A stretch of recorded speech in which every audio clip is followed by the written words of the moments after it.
My family and I have been grappling with an experience so strange, it feels like trying to hold water in my hands. It slips through my fingers every time I think I have a grip on it. Words feel inadequate to capture the unsettling nature of what has been happening over the last few months. It is as if reality itself has started to fray at the edges and we are all just standing there watching it unravel. To make sense of it, I suppose I should start where it all began, where the world started to feel off-kilter. A few months ago, my family came together for a rare gathering. My parents each have 2 siblings and all of them except one got married and had children. That exception is Uncle Mike. He never married, never had kids. He was always just there, a constant presence at family events, always lingering on the edges of our lives. With my aunts and uncles having kids, I ended up with 10 cousins. We all live within a 2-hour drive of each other, so growing up, we were close.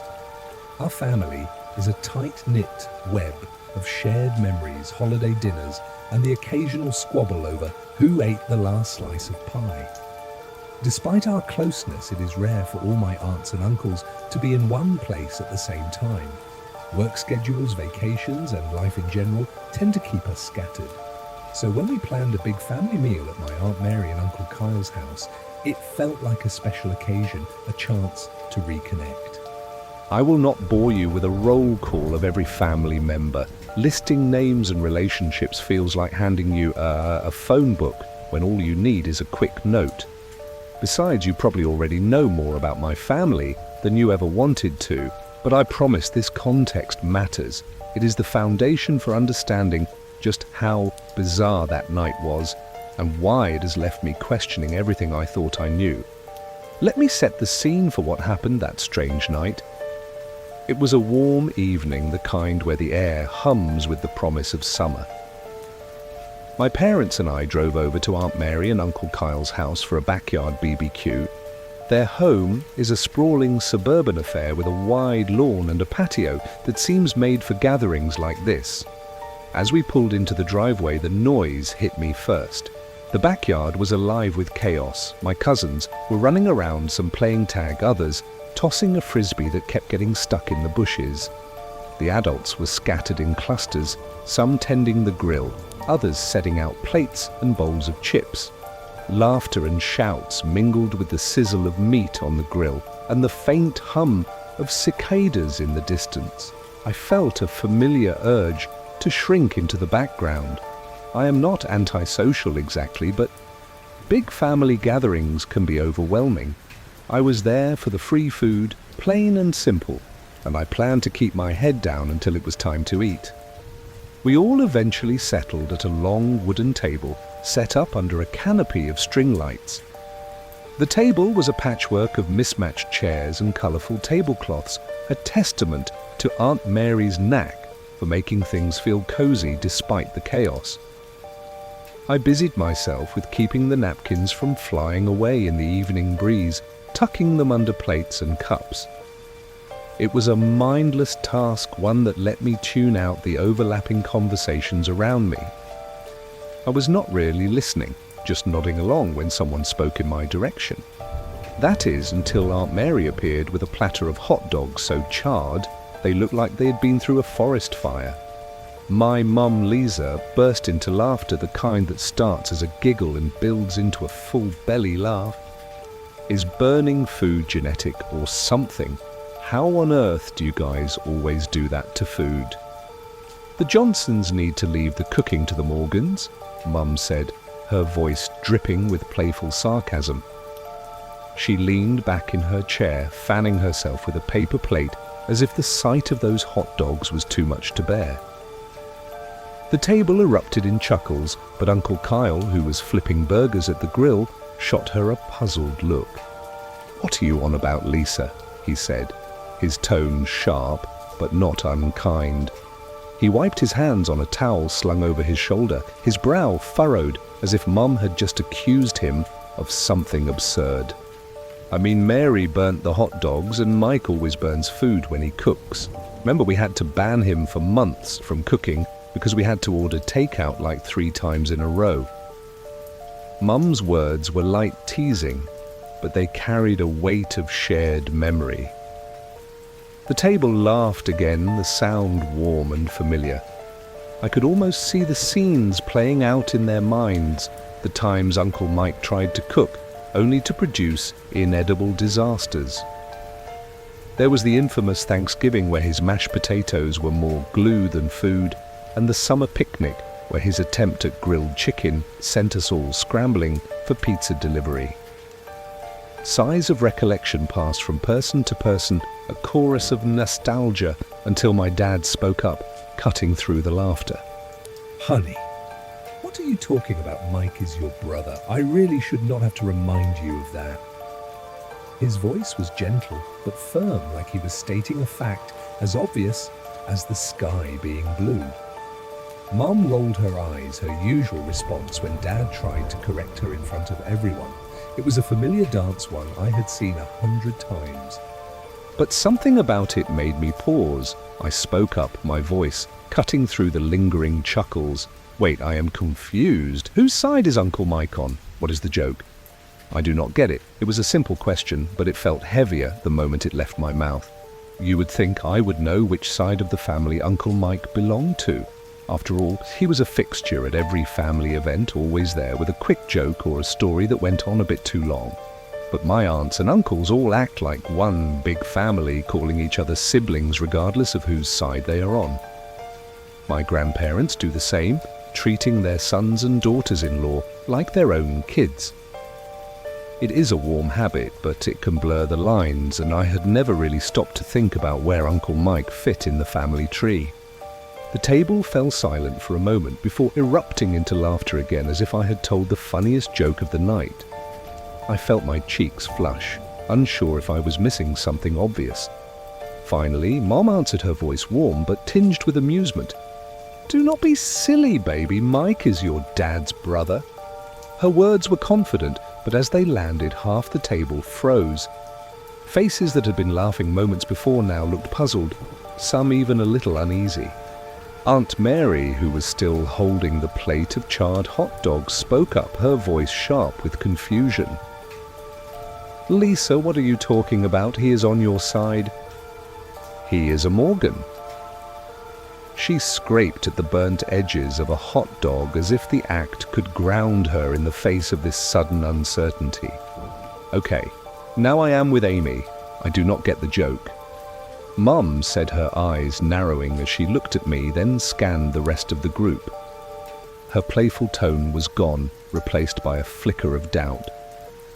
I could see her mind working, trying to piece together why this was suddenly so unclear. Wait, everyone slow down." Aunt Jane's voice cut through the growing tension. She had been quiet all evening, content to sip her iced tea and observe. Her speaking up felt like a rare event, almost as jarring as the conversation itself. "This is dumb. Mike is not Lisa and I's brother. He has to be on the Johnson side of the family." The table went still. Eyes darted from person to person, searching for clarity. The laughter was gone, replaced by an uneasy silence. I sat there watching my family, their faces a mix of confusion and unease. They were all scratching their heads, literally and figuratively, as if trying to shake loose a memory that would make sense of this. It was such a simple question, whose side was Uncle Mike on? Yet no one seemed to have a straight answer. After a few minutes of awkward silence, Mom pulled out her phone, her fingers moving quickly across the screen. "Hold on, I've got something," she said, her voice tight with determination. She scrolled through her photos until she found an old family picture from when she was a kid. She turned the phone toward us, and there it was, a grainy snapshot of her, my grandparents, my Uncle Peter, and my Aunt Jane. The photo was ordinary, faded with time, but perfectly normal. No Uncle Mike. Aunt Mary, not to be outdone, pulled out her own phone. "Wait, I have got one too," she said, her voice tinged with urgency. She swiped through her gallery until she found a childhood photo of her own. "Aha, found one." She held up the phone triumphantly, but the image was just as unremarkable. It showed my grandparents, my dad, Aunt Mary, and Aunt Sarah, all smiling at some long-forgotten picnic. Again, no Uncle Mike. For the next hour, the family went back and forth, passing phones around, pulling up every old photo they could find. Each one was the same, just the expected family members frozen in moments of birthdays, holidays, and random Sundays. Not a single trace of Uncle Mike. My cousins, who had been buzzing with energy earlier, started to lose interest once their plates were empty. They drifted off to play or scroll on their phones, leaving the adults to this bizarre mystery. But I could not pull myself away. I was hooked, desperate to understand where Uncle Mike came from. The conversation took on a frantic edge as theories started to fly. Maybe he was not anyone's sibling. Maybe he was a cousin or a family friend who got pulled into the fold. Maybe he is a second cousin twice removed or something, and we just called him Uncle Mike because it was easier. Aunt Sarah suggested, her voice uncertain. We all nodded at the idea, because who does not have a relative like that? Someone who gets an honorary title because they are always around. But even that theory felt shaky. Uncle Mike was not some distant figure. He was at every family dinner, every holiday, every random Tuesday, when someone needed help moving furniture. He was family, or at least we thought he was. I finally spoke up, my frustration bubbling over. Why do we not just call him? He is probably at work, but this is important. It seemed like the obvious solution, but the adults hesitated, exchanging glances that said they did not want to bother him. I was not having it. I needed answers. I pulled out my phone to call him, only to find his contact was gone. I scrolled through my list twice, 3 times, certain I was just overlooking it. I had texted him just a few days ago about a school project, so his number should have been right there in my recent messages. But there was nothing. No texts, no call history, no trace of him. I felt a chill run through me. Guys, his contact is not in my phone. I said, my voice louder than I intended. The adults froze, then one by one they checked their own phones. The same realization hit each of them like a wave. Uncle Mike was missing from every contact list. No one had his number. No one could find a single text or email from him. The mood shifted from confused to unnerved. The family started digging through their camera rolls, their cloud storage, any digital archive they could access. We were desperate for a photo, any evidence that Uncle Mike existed. Uncle Adam thought he had something, a blurry photo of a man's back, taken at a family reunion a few years ago. He held it up, his face hopeful. But when we looked at it, the details did not add up. He was tall, right and bald, Uncle Adam said, squinting at the image. Aunt Jane shook her head, her voice sharp. No way, Adam. Mike had long, curly red hair. You are thinking of someone else. The discrepancy hit me hard. It was not like we had not seen Uncle Mike in years. I had seen him last week.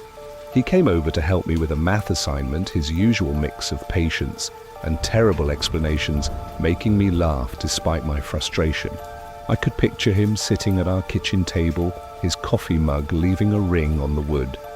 But now that I tried to recall his face, it was like trying to grab fog. Was his hair short, long? Did he wear glasses? I could not pin it down, and that scared me more than anything. The sun dipped below the horizon, and the backyard grew chilly. We moved inside to Aunt Mary's living room, a cozy space filled with overstuffed couches and family photos on the walls. Normally this would be when people started saying their goodbyes, gathering their kids and heading home. But no one moved to leave. Aunt Mary started a pot of coffee, the rich aroma filling the air, a silent acknowledgement that this was going to be a long night. The tension in the room was palpable, like a storm cloud hovering over us. The adults wanted to keep talking, but I could tell they were hesitant, with my younger cousins still around. My older cousin Molly was clearly over it. her eyes heavy with exhaustion. She just wanted to sleep. We convinced her to take the 3 youngest cousins to the basement to watch a movie and crash on the pull-out couch. They grumbled, but went, leaving the rest of us to dive deeper into this mystery. I stayed glued to the adults. Uncle Mike and I were close. He was the one who helped me with homework, who told me stories about his supposed adventures that always seemed a little too wild to be true. How could someone so present in my life leave no trace? It did not make sense. As my cousins disappeared downstairs, Aunt Mary dragged a large whiteboard from the garage and set it up on the kitchen island. It was the kind of thing she used for planning family events, but now it became our investigation board. The adults gathered around, markers in hand, and started writing down everything they could remember about Uncle Mike. What he looked like when they last saw him, what memories they had of him. The more they wrote, the clearer it became that nothing added up. Uncle Adam wrote that Mike was tall, over 6 feet, with a bald head and a penchant for wearing flannel. Aunt Jane crossed it out, insisting he had curly red hair and was more average height. My mum recalled a story about Mike and Dad fishing at a lake, their boat tipping when a hook got caught in Mike's hat. Dad nodded, confirming he remembered Mom telling that story, but he swore Mike was on her side of the family.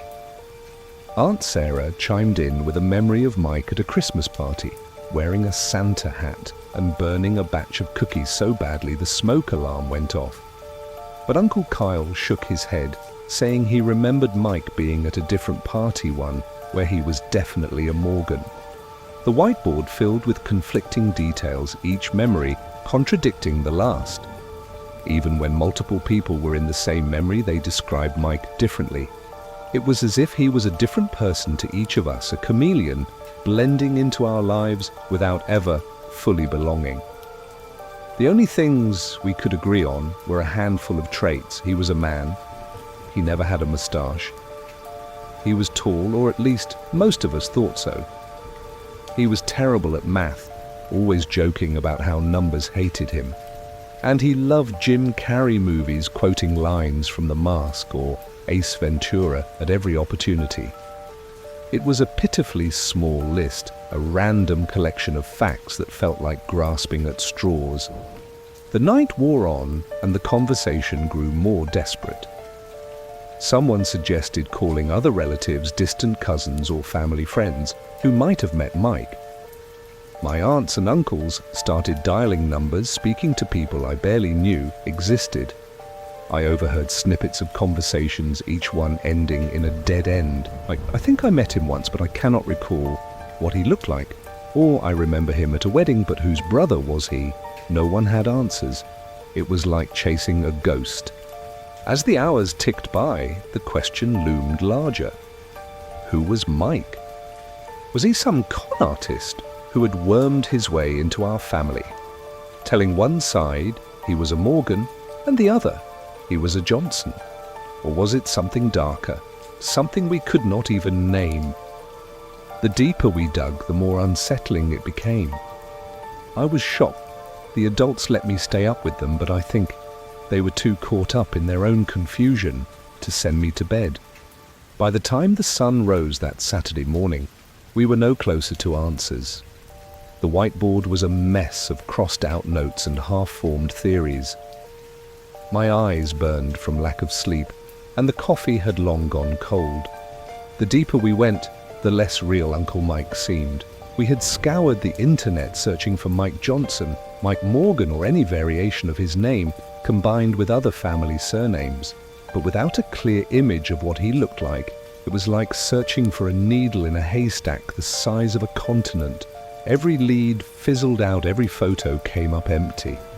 Exhaustion set in, and people started to crash on couches, their determination giving way to fatigue. It felt like admitting defeat. But what else could we do? We had no proof. Uncle Mike existed, no photos, no records, not even a phone number. It was around 9 in the morning when the room grew quiet, the only sounds the soft snores of my Uncle Peter and the distant chirping of birds outside. I curled up on a chair, my mind racing, despite my heavy limbs. How could someone so real to us be so intangible?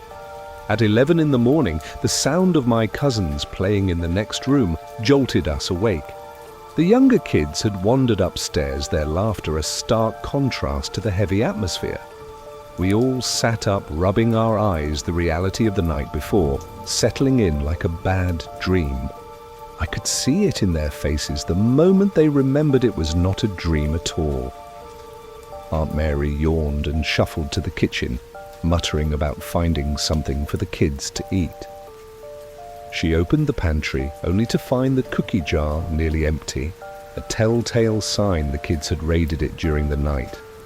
As the adults started a quiet conversation trying to piece together what to do next, my cousin Kate's voice cut through the room like a knife. "Yeah, remember last night when Uncle Mike gave us all those cookies?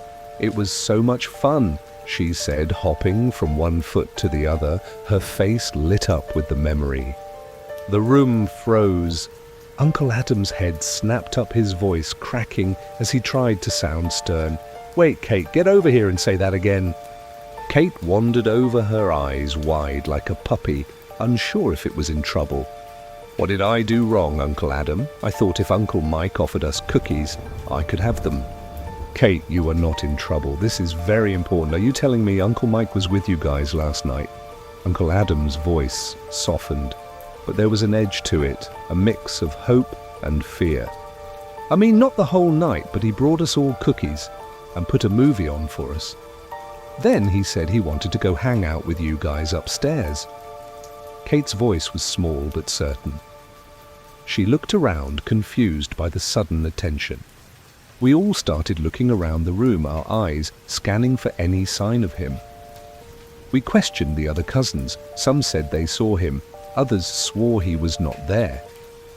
My cousin Tommy said he remembered Mike putting on a Jim Carrey movie, but my cousin Lily insisted she set up the movie herself. The inconsistencies were maddening. Then I noticed something that made my stomach drop. I started counting the objects in the room. There were 10 adults and me upstairs last night, 11 people total.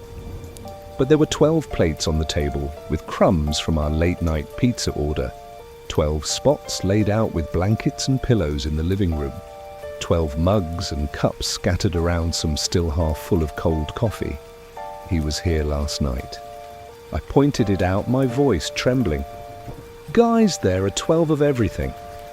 He was here. My dad's face paled, but he nodded slowly. "I think I saw him last night. He brought me a glass of water, but it feels like a dream now." Uncle Peter chimed in, saying he saw Mike head to the bathroom but could not recall him coming out.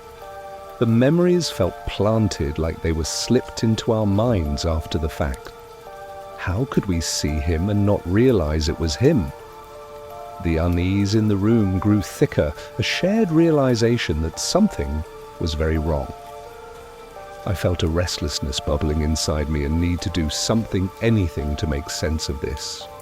"Wait, something is off here," I said, raising my voice to get everyone's attention. "Everyone line up on the wall, I want to try something." The adults looked at me like I had lost it. Normally they would not let me take charge like that, but they were too tired, too desperate to argue. They lined up against the living room wall, their faces a mix of confusion and exhaustion. I walked past them, counting out loud, 1, 2, 3. When I reached the end, my heart stopped. There were 12 people, including me. None of the kids were in the line. I was not counting myself twice. There was an extra person in the room right now. Uncle Mike was not just here last night, he was here with us at that moment. We counted again and again. Uncle Adam tried, then Aunt Jane, even my cousin Molly, who had wandered back upstairs. Every time the number came out, the same 12 people, but we could not see him. How was he hiding in plain sight? The room felt smaller, like the walls were closing in. My skin prickled, the hairs on my neck standing on end. By that afternoon, everyone left Aunt Mary's house. We were shaken, but what could we do? Uncle Mike had not done anything dangerous, at least not that we knew of. His presence was unsettling but not violent. Still, the odd memories lingered. Aunt Sarah recalled seeing him in the kitchen one night, stacking and unstacking bowls for hours like a ritual. Uncle Kyle remembered him packing for a trip, his suitcase filled with nothing but trash bags. I had a memory of us sitting by a fireplace, Uncle Mike reading me the instruction manual for a blender as if it were a bedtime story, his voice calm and deliberate. These were strange but harmless quirks, or so we thought. As the weeks passed, the memories grew darker. My mum started recalling times Uncle Mike appeared in our house late at night, standing silently in the hallway. Aunt Jane remembered him giving everyone hammers for Christmas one year, the kind of gift that made no sense. My dad found a memory buried deep of Mike leaving hundreds of dollars worth of knives in his car. No explanation, just a box full of blades. These were not just quirks anymore, they were alarming. We tried going to the police, but it was useless. Without a last name, a photo, or any concrete evidence, they could not help us. You want us to find a guy named Mike with no description. The officer said, his tone skeptical.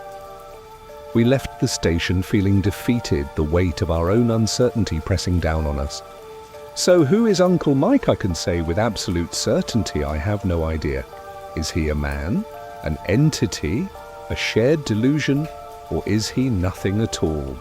The not knowing is the worst part. He is always there at family dinners, an extra plate, an extra shadow. I count the people in the room, and more often than not there is one too many. He feels like a virus slipping into our memories, but never fully revealing himself in the moment. The family has turned it into a joke, setting an extra plate for Uncle Mike, laughing it off like it is a quirky tradition. But I am not laughing. No one else seems to take it seriously anymore. They have brushed off the disturbing memories like they never happened. But I cannot let it go. The deeper I dig, the worse the memories become. I see him in my mind's eye, standing in doorways, his face blurred. I hear his voice reading that blender manual, but now it feels menacing, like a warning. It is as if he is rotting in my memories, festering like a wound. I think he knows I am looking for him and he is trying to stop me. The darker the memories get, the more I feel he is running from me, hiding in plain sight. Why is he so afraid of being found? What happens when I finally catch him? I will find you, Uncle Mike. I will find out what you are.